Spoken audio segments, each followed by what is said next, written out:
నమస్తే, welcome to Leo. నువ్వు తెలుగుడు అయితే చాలు మీ అందరి చూపు కూడా దావోస్ వైపే ఉంది అన్నట్టు మాటలు మాత్రం నిజంగా ఎక్కడ చూసినా ఇప్పుడు అదే కనిపిస్తుంది, వినిపిస్తుంది. ఎందుకంటే దావోస్కి గతంలో వైసీపీ హయాంలో వెళ్ళినటువంటి యొక్క కొంతమంది ఎవరైతే వెళ్ళారో వాళ్ళపైన జోకులు కావచ్చు.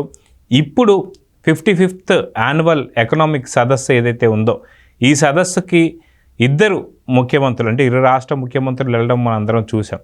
అయితే మెయిన్గా నారా చంద్రబాబు నాయుడు గారు ఎలాంటి పెట్టుబడులు తీసుకురాబోతున్నారు, అక్కడ ఏం జరుగుతుందనే దానిపై మాత్రం సర్వత్రా ఆసక్తి అయితే నెలకొని ఉంది. అయితే దీని గురించి మనతో మాట్లాడడానికి సీనియర్ జర్నలిస్ట్ కనకదుర్గ వడ్లమణి గారు ఉన్నారు. వారిని అడిగి తెలుసుకుందాం. మేడం నమస్తే. నమస్తే అండి. మేడం, ఏపీకి సంబంధించి మనం చూస్తే చాలా డీప్గా ఈసారి మాత్రం కొంచెం స్క్రూ చేస్తున్నారేమో అని చెప్పేసి అనుకోవాలి. ఎందుకంటే 55th యాన్యువల్ ఎకనామిక్ సదస్సు ఏదైతే జరుగుతుందో స్విట్జర్లాండ్లో, ఏదైతే దావోస్లో, ఇక్కడ జరుగుతున్నటువంటి ఒక సదస్సుకి నారా చంద్రబాబు నాయుడు గారు వెళ్ళడమే ఒక పెద్ద అట్రాక్షన్ కింద మారిపోయింది.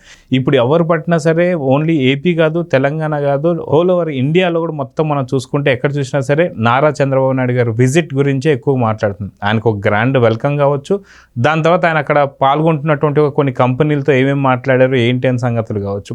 అదిగాక ఏపీలో ఎలాంటి ఏర్పాట్లు చేయబోతున్నారు దావోస్కి సంబంధించి కావచ్చు, లేకపోతే వచ్చేటువంటి ఒక ఏదైతే కంపెనీస్ వస్తుందో దానికి ఎలాంటి ఏర్పాట్లు చేస్తున్నారనే దానిపై ఇప్పుడైతే చాలా సర్వత్రా అయితే చర్చ అయితే నడుస్తుంది. మొత్తానికి మీరేం చెప్తారు? ముందు మనం తెలుసుకోవాల్సింది ఏంటంటేనండి, తెలుగువాడిగా పుట్టడం నా అదృష్టం, తెలుగు జాతిలో పుట్టడం నా అదృష్టం అని నిన్న చంద్రబాబు నాయుడు గారు అన్నారు. అంటే ఒక సదస్సులో మాట్లాడుతూ, ఈ ఎన్ఆర్ఐస్ విభాగం ఉంటుంది కదా, వాళ్ళతో మాట్లాడుతూ ఈ మాట అన్నారు.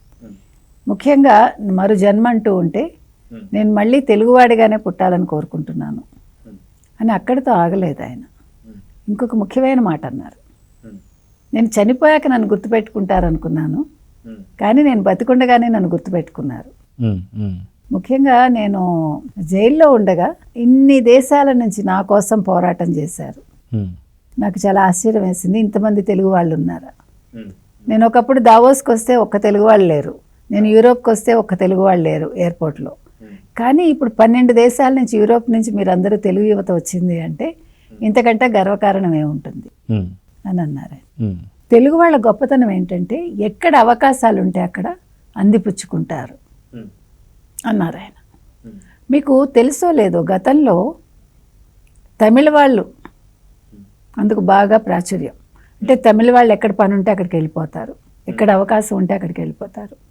అదేవిధంగా మలయాళీస్, మీకు కేరళలో మీకు ఈ పారిశ్రామిక విధానం ఉండదు కాబట్టి, ఫ్యాక్టరీస్ అవి ఉండవు కాబట్టి వాళ్ళందరూ కూడా ఎక్కువ గల్ఫ్ కంట్రీస్కి వెళ్ళిపోయేవాళ్ళు. కానీ ఈరోజు తెలుగు వాళ్ళు ముఖ్యంగా నారా చంద్రబాబు నాయుడు గారి హయాంలో ఎప్పుడైతే మీకు ఐటీ పుంజుకుందో, హైటెక్ సిటీ వచ్చిందో, యువతకు ఉద్యోగ అవకాశాలు వచ్చాయో, వాళ్ళు ప్రతిదీ అందిపుచ్చుకుంటున్నారు. ఇంజనీరింగ్ కళాశాలలు పెంచారు, చదువు పెరిగింది, ఇంజనీర్లు ఎక్కువ అయ్యారు. ఇంజనీర్లు ఎక్కువ అవటం వల్ల, చదువు రావడం వల్ల తెలుగు యువత ఎక్కడ అవకాశం వస్తే అక్కడికి వెళ్ళిపోయారు. అంటే మీరు వెళ్ళడంలో కూడా మీరు గమనిస్తే ఉన్నత స్థానాల్లో ఉన్నారు. తర్వాత కొత్త కొత్త ఇన్నోవేషన్స్, అదేవిధంగా చిన్న చిన్న స్టార్టప్ కంపెనీలతో మొదలయ్యి వాళ్ళు ఎంతోమందికి ఉపాధి ఇస్తున్నారు. అంటే ఎన్ని రకాలుగా ఐటీ అనేది విస్తరించింది బికాజ్ ఆఫ్ చంద్రబాబు నాయుడు గారు. నేను ఇక్కడ ఇంకొక ఫస్ట్ మనం ముఖ్యమైన విషయం ఏం మాట్లాడుకోవాలంటే, దావోస్కి సంబంధించి ఏదైతే గుడ్డు మంత్రి గారు అమర్నాథ్ గారు గతంలో మీరు దావోస్కి వెళ్ళాలంటే -5 -10 ఉంటుంది అన్నారు కదా, మరి ఇవాళ చంద్రబాబు నాయుడు గారు ఒక కోటు వేసుకోలేదు, ఒక సూటు వేసుకోలేదు. ఆయన ఎప్పుడూ వేసుకునే ఆహార్యం ఏదైతే ఉంటుందంటే దుస్తులు, అదే దుస్తులు, అదే ఖద్దరు షర్టు, అదే ఖద్దరు ప్యాంటు, ఆయన అదే చిరునవ్వు. పొద్దున్నుంచి రాత్రి వరకు ఆయన మొహంలో మీరు అలసట చూసారా? ఆయన విసుక్కోగా చూసారా? ఆయనకు నిద్ర వచ్చినట్టుగా ఎక్కడైనా మీకు కనిపించిందా? నిద్రాహారాలు లేకుండా ఆయన పని చేస్తున్నారా లేదా? ఇది ముఖ్యంగా వైసీపీ వాళ్ళు గమనించండి. మీకు పూర్వం ఋషులు తపస్సులు చేసేవాళ్ళు, కరెక్టే, నిద్రాహారాలు లేకుండా ఉండేవాళ్ళు. కానీ వాళ్ళు వాళ్ళ కోసం చేసేవాళ్ళు, తపస్సు అనేది వాళ్ళ ముక్తి కోసం చేసేవాళ్ళు, మీకు గుర్తుంటే. అంటే అక్కడ నేను అనే కారణం, ఇక్కడ ఈయన ఎవరి కోసం వెళ్ళారండి దావోస్? యువత కోసం వెళ్ళాడు ఆయన. మీరు అది గమనించండి. అక్కడ ఒక ఐటీ మంత్రి వెళ్తే సరిపోతుంది, కానీ చంద్రబాబు నాయుడు ఇవాళ ఒక బ్రాండ్ అంబాసిడర్, ఒక బ్రాండ్ సిబిఎన్ అనే బ్రాండ్ ఇవాళ దావోస్ వెళ్ళింది. ఇవాళ మీరు అన్నారు ఇందాక సెంటర్ ఆఫ్ అట్రాక్షన్ ఆయనే అని. ఎస్, ఇవాళ centre of attraction at Davos is mister Chandrababu Naidu. మీరు అవునన్నా కాదన్నా ఎవరు ఏమనుకున్నా, మీరు మొత్తం న్యూస్లు కవరేజ్ చూశారు. ఇంగ్లీష్ మీడియా కావచ్చు, హిందీ మీడియా కావచ్చు, తెలుగు మీడియా కావచ్చు, ఏ మీడియా కావచ్చు, చంద్రబాబు నాయుడు గారు తప్ప ముఖ్యంగా మీకు ఇంకెవరన్నా కనిపించారా? లోకేష్ పక్కన పెట్టండి, ఐటీ మినిస్టర్గా ఆయన కనిపించడం పెద్ద లెక్క కాదు మనకి. ఒక 74 ఏళ్ల నవయువకుడు కనిపించడం మీకు చాలా ముఖ్యం. It's a very lengthy question అనుకుంటూ ఏమీ చేతకాక ఇంటికి వచ్చిన జగన్మోహన్ రెడ్డి అక్కడ అంతా తానై అన్నీ నేనన్ని యువత కోసం నేను వచ్చాను, యువతకి నేను అవకాశాలు కల్పిస్తాను, 2047 అనే ఒక విజన్ పెట్టుకుని 2047 ఎందుకు, మీకు 2029కే నేను అన్నీ అందిపుచ్చుకునేలా చేస్తానంటున్నాడు ఆయన. That is Chandrababu Naidu. ఇవాళ మీరు ఏఐ తీసుకున్నా, ఇవాళ డీప్ టెక్ తీసుకున్నా, ఏం తీసుకున్నా ఇవాళ మీరు ఎప్పుడో 10 ఏళ్ల తర్వాత వచ్చేది ఆయన 10 ఏళ్ళ ముందే మీకు చూపిస్తాడు. అయితే ఇంతకు ముందే వచ్చినటువంటి ఇంకో లేటెస్ట్ వార్త ఏంటంటే ఏపీలో కూడా ఎవరైతే వాళ్ళ కంపెనీలు కానీ ఇంకేదైనా పెట్టాలనుకున్న వాళ్ళు ఎవరైతే ఉన్నారో వితిన్ 15 రోజుల్లోగా వాళ్ళకి రావాల్సినటువంటి డాక్యుమెంట్లు కావచ్చు, పర్మిషన్స్ కావచ్చు, ఇవన్నీ ఇస్తూనే మిగతా ఇక్కడ ఉన్నటువంటి యూనివర్సిటీతో అనుసంధానం చేస్తూ ఖచ్చితంగా దీని ఒక పెద్ద ఎక్స్పాన్షన్ చేయాలనేటువంటి ఒక ఆలోచనలో ఏపీ ప్రభుత్వం అయితే ఉంది. సో దీని గురించి ఏం చెప్తారు? అదే నిన్న లోకేష్ మాట్లాడుతూ చెప్పారు కదా, ఇప్పుడు అంటే ఇది ఇచ్చిపుచ్చుకునే రీతిలో, అంటే మనం ఎక్స్చేంజ్ పాలసీలు అంటాం కదా, అట్లా ఎక్స్చేంజ్ విధానం అన్నమాట. అంటే ఇక్కడ టెక్నాలజీ వాళ్ళకి, వాళ్ళ టెక్నాలజీ వీళ్ళు అందిపుచ్చుకుని, తర్వాత స్విస్ యూనివర్సిటీ ఏదైతే ఉంటుందో వాళ్ళతో ఇక్కడ యూనివర్సిటీస్ అనుసంధానం చేసుకుంటూ, అంటే విద్యార్థులకి వాళ్ళు వచ్చి పాఠాలు చెప్పేలాగా, వాళ్ళు శిక్షణనిచ్చేలాగా అట్లాంటి ఒక ఇది చేస్తున్నారనమాట. తర్వాత ఇంక్యుబేటర్లు పెట్టడం, ఇట్లా కొత్త కొత్త టెక్నాలజీలంతా కూడా అంటే స్విస్ వాళ్ళ సహాయంతో, అంటే వాళ్ళ సహాయాన్ని కూడా తీసుకుంటూ ఆంధ్రప్రదేశ్ని ఎట్లా డెవలప్ చేయాలి, యువతకి ఎట్లా ఉపాధి అవకాశాలు కల్పించాలి. మీరు చెప్పినట్టుగా కొత్త కొత్త పారిశ్రామికవేత్తలు మీరు ఎక్కడి వాళ్ళైనా రండి ఇక్కడికి, నో అబ్జెక్షన్. ఎందుకంటే మాకు సహజ వనరులు ఉన్నాయి, మాకు ఒక లాంగ్ తీరం ఉంది, కోస్తా తీరం ఉంది మాకు. తర్వాత ఇప్పుడు అమరావతి మీకు రెడీ అయిపోతుంది, మాకు అమరావతి రాజధాని, ఇప్పుడు మాకు రాజధాని అంటూ ఏర్పడింది ఇప్పుడు ముఖ్యంగా, అది మనం చెప్పాల్సిన విషయం. మాకు పోలవరం రెడీ అయిపోతుంది, మీకు వాటర్కి ఎక్కడా కూడా మీకు ప్రాబ్లం లేదు. కృష్ణా గోదావరి మాకు పుష్కలంగా నీళ్ళు ఇస్తాయి. మీకు ఏం కావాలి, మీకు స్థలం కావాలా, మీకు 1000 ఎకరాలు కావాలా, ఈరోజు ఇవ్వగలిగేది ఆంధ్రప్రదేశ్ ఒకటే. మీరు ఏ ఫ్యాక్టరీ పెట్టాలన్నా, ఏ సంస్థ పెట్టాలన్నా మీకు స్థలం కావాలా, 1000 ఎకరాలు కావాలా, అందుకు ఇవ్వగలిగేది ఇవాళ ఆంధ్రప్రదేశ్ ఒకటే, ఎందుకంటే మిగతా చోట్ల లేవు అవి.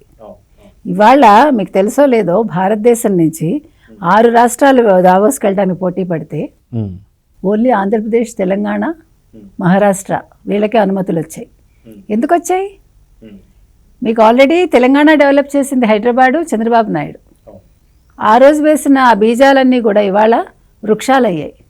కాబట్టి దాని పళ్ళి వాళ్ళ రేవంత్ రెడ్డి అందిపుచ్చుకుని వాళ్ళు దావోస్కి వెళ్ళగలిగాడు ఆయన.